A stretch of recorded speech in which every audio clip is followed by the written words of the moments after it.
Babies are us. What a great topic. I mean, everybody in the room can relate either because they have their own or they know people, or of course, I guess we all were one once.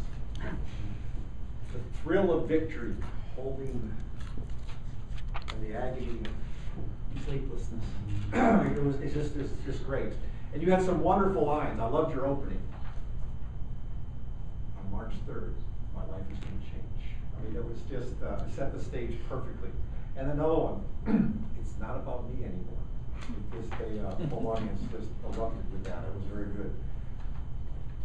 It's really hard, but when you have a line like that, especially if you know it's going to come across. Sometimes we say things and we don't realize just how much impact they're going to have. But you have to pause. A lot of times we're thinking about the speech and want to get to the next point and keep on going.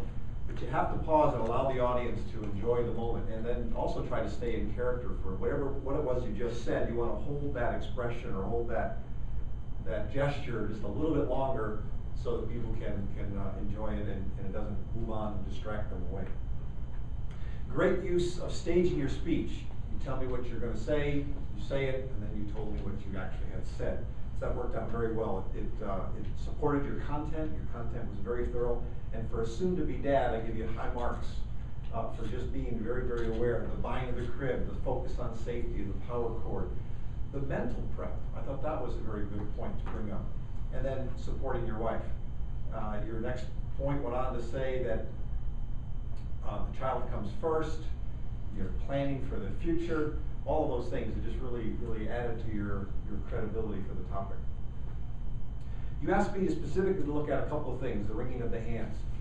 A couple of times you got there, but I think you did a very, very good job. It never became a distraction for the speech. You had connectors that you were worried about. I'd asked for the auto counter to give a report on that, but I didn't hear anything that became distracting at all. And then you wanted to be out front of the podium, which I think you did. The positioning of it worked very well, putting your notes here very well. And you said you didn't want to use your notes very much.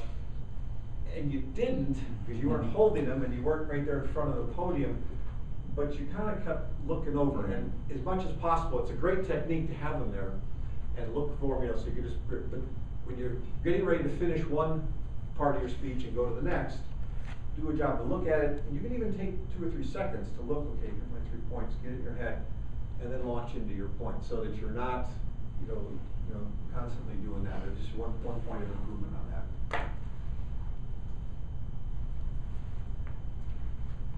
Exactly what I'm doing right now. Eye contact with the audience all the way around, very good. You caught me over here in the corner, I saw you over there as well. Your conclusion, I thought, could be a little bit stronger. The wish me luck just kind of seemed to fall off a little bit. Your introduction was very powerful, had a great opening line, you introduced it, and you also want to have a slam dunk conclusion, so that's something I think I would have you work on. You're a very analytical, logical kind of guy, and this was a speech that just asked for lots of passion, lots of emotion, and so I'd encourage you to work on that as well. A very good job. Thank you.